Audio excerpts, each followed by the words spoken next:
अस्सलामुअलैकुम जनाब, कैसे हैं आप लोग। उम्मीद है कि आप लोग अच्छे होंगे। बच्चों को लेकर आई थी मॉल में, थोड़ा सा मैंने बोला एंजॉय कर लें।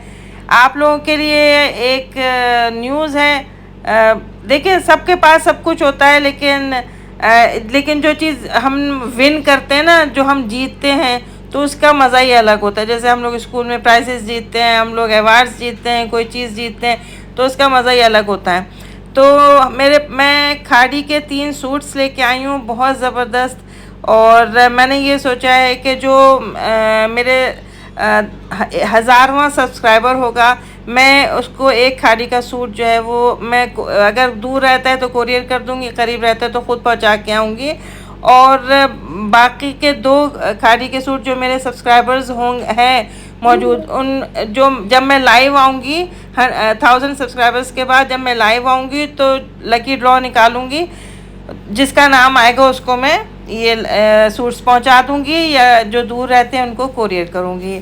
अच्छा जी, ये तो हो गई इसकी बातें। ये बड़े प्यारे सूट थे यहाँ पे, यहीं से मैंने जो है वो खाड़ी के सूट भी ख़रीदे थे, और बड़े ज़बरदस्त कलर्स भी हैं। और इंशाल्लाह अगली दफ़ा मैं आपको वो सूट्स दिखा भी दूँगी अगले व्लॉग में इंशाल्लाह ताला।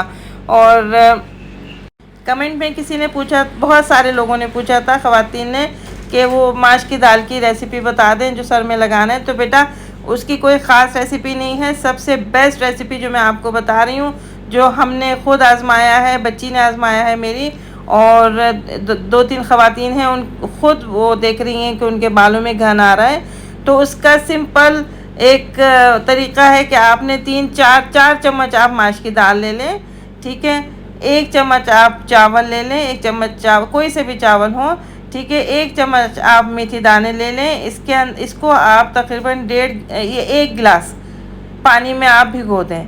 ओवरनाइट ये भीगा रहे, ठीक है। या आप 2-3 घंटे के लिए, अगर सुबह में भिगो रहे हैं तो 2-3 घंटे भीगा रहे, कोई नहीं, ठीक है। आधा पानी फेंक के इसको ग्राइंड कर लें, और बाथरूम के बेसन में सर झुका के आप इसको अपने जड़ों में लगा लें। ज़्यादा पतला पेस्ट नहीं बनाना, जितना आप जिस पेस्ट में कंफर्टेबल रहें लगाते में, उतना कर लीजिए। बिल्कुल गाढ़ा भी नहीं होना चाहिए जो लगे ना, और बिल्कुल पतला भी, इतना रनी भी नहीं होना चाहिए कि सर में ठहरे ना। तो उतना आपने इसको पीस के अपने सर में लगाना है। और फिर शावर कैप होती है वो पहन लें, कोई दुपट्टा बांध लें, या कोई थैली सर पे बांध लें। 1-1.5 घंटे के लिए इसको रखें लगाकर। उसके बाद इसको शैम्पू से वॉश कर लें, और शैम्पू में भी आप 1 चम्मच शक्कर डाल के अपने बाथरूम में रख लें। उससे भी बाल जो हैं वो नहीं गिरते, उससे भी कम हो जाते हैं गिरना, ठीक है। और जो माश की दाल आप सर में लगाएंगे, ये मत सोचिएगा कि ये निकलेगी नहीं। मैंने 1-1.5 साल ये लगाई है, और मेरे बाल बेइंतहा लंबे थे, और मुझे कभी परेशानी नहीं हुई कि मेरे सर से जो है वो ये माश की दाल कैसे निकलेगी। खुद जब सूखती जाती है वो खुद ही झड़ती जाती है।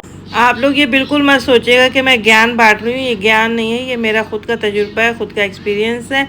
और अगर किसी के पास भी कोई भी किसी भी चीज़ से रिलेटेड, चाहे वो हेल्थ से रिलेटेड कोई चीज़ हो, किसी भी घर के बनाने संवारने में कोई किसी के पास कोई टिप हो, तो प्लीज़ मेरे साथ ज़रूर शेयर कीजिए। मैं यूट्यूब पे इस पे अपने व्लॉग में ज़रूर डालूँगी, और उससे ख़ुद भी फ़ायदा उठाऊँगी इंशाल्लाह ताला। ये सूट है मेरे पास रखे हुए थे सूटकेस में। मैंने जब सूटकेस निकाला तो सफाई करने के लिए, तो मेरे पास ये सूट थे। मैंने बोला कि आपके साथ इसकी वीडियो शेयर करती हूँ। बड़े प्यारे कलर थे मेरे, और मैंने बोला कि मुझे सिलवाने ही पड़ेंगे ये। तो मैंने सिलवाने के लिए निकाली। ये ऑरेंज तो मेरा फेवरेट है, इसके साथ ब्लू इसकी शलवार और इसका ब्लू दुपट्टा है, बहुत हसीन है। और इसी तरह के जो है वो मेरे सारे सूट हैं। सूट मैंने तकरीबन सिलवाए हैं, कोई 25-30 सूट सिलवाए हैं, और सब आपके साथ शेयर करूँगी इंशाअल्लाह ताला, अल्लाह के हुक्म के साथ। बस वो सिल कर आ जाएँ। और आप लोग मुझे ये बताइए कि आप लोग कौन से ब्रांड्स के कपड़े पहनते हैं, ताकि मुझे भी अंदाज़ा हो कि आजकल क्या लोग पहन रहे हैं, किस ब्रांड को ज़्यादा लाइक कर रहे हैं, पसंद कर रहे हैं। और इसी तरह के मेरे पास और भी सबसे ज़्यादा मुझे जो इसमें पसंद आया, एक तो ये ऑरेंज पसंद आया, और एक बॉटल ग्रीन। ज़माने से मैं सोच रही थी कि मैं बॉटल ग्रीन पहनूं, मुझे नहीं पता था कि मेरे सूटकेस में पड़ा हुआ है ये। और ये एक सादा सा सूट था, मैंने बोला ये ऐसे घर में पहनने के काम आ जाएगा। तो जब मैं अपनी कज़न के घर गई हूँ तो कह लेंगी कि तुम ना बहुत उस पर अपने व्लॉग्स में पराठे बनाती हो, चलो यहाँ पराठे बनाओ। ठीक है, तो मैंने फिर आटा गूंदा और उनके फ्रीज़र में कबाब रखे हुए थे, उन्होंने कबाब निकाल लिए। फिर मैंने ज़ीरे वाले आलू, जो हम लोगों के फेवरेट है और हम लोगों के दुख सुख के साथी हैं ज़ीरे वाले आलू, अगर ये आलू नहीं होते तो हमारा क्या होता, मुझे तो ये समझ में नहीं आती। मैंने भी रोज़ा रखा हुआ था, उनके हस्बैंड ने भी रखा हुआ था, तो चलो मैंने ला ये अच्छा मौका है, ये खाना बना भी, पराठे भी तकरीबन कोई रात के 4 बजे बनाए थे। पहले तो मैंने तकरीबन 8 पराठे बनाए थे, फिर मेरी कज़न कहने लगी कि नहीं नहीं काफ़ी हैं, बस ये बहुत हो जाएंगे, इतने ज़्यादा नहीं बनाओ। मैंने बोला अच्छा ठीक है, तुम छोड़ दो, मुझे बनाने दो, मुझे पता है ये पूरे नहीं पड़ेंगे। हालांकि हम लोग सिर्फ 1 2 5 बंदे थे खाने वाले, और तकरीबन हमने कुछ नहीं तो 13 पराठे बनाए थे।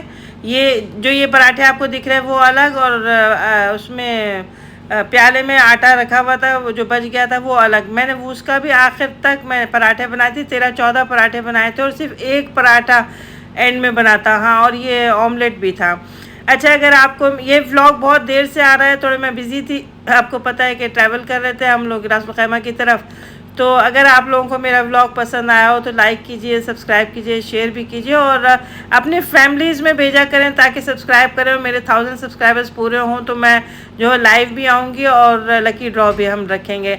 और उसके बाद ग्रेजुअली जो है वो दूसरी चीज़ें भी इंशाल्लाह हम करेंगे, गेट टुगेदर रखेंगे, मिल के बैठेंगे, बातें करेंगे, शेयर करेंगे बातें एक दूसरे के साथ। और ये देखें, ये अरबी तवा है, बड़ा ज़बरदस्त तवा होता है, ये माइंड ब्लोइंग चीज़ है। ये लोग अरबी लोग यही तवा यूज़ करते हैं, जैसे हम पाकिस्तान में कभी उल्टा तवा यूज़ कर रहे हैं, कभी सीधा तवा यूज़ कर रहे हैं, ये ज़बरदस्त होता है।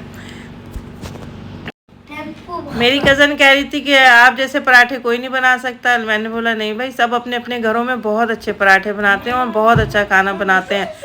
पराठे मेरा शौक़ है, बस मुझे मज़ा आता है पराठे पकाने में भी और पराठे खाने में भी। ठीक है, हालांकि वज़न ज़्यादा से ज़्यादा होता जा रहा है। खैर बहरहाल पराठे भी खाने बहुत ज़रूरी होते हैं। और ये कबाब थे, कबाब सिर्फ मेरी बेटी ने खाए और किसी ने नहीं खाए। अच्छा, अपना ढेर सारा ख्याल रखें। अल्लाह हाफिज़ और खुश रहें, आबाद रहें, सलामत रहें।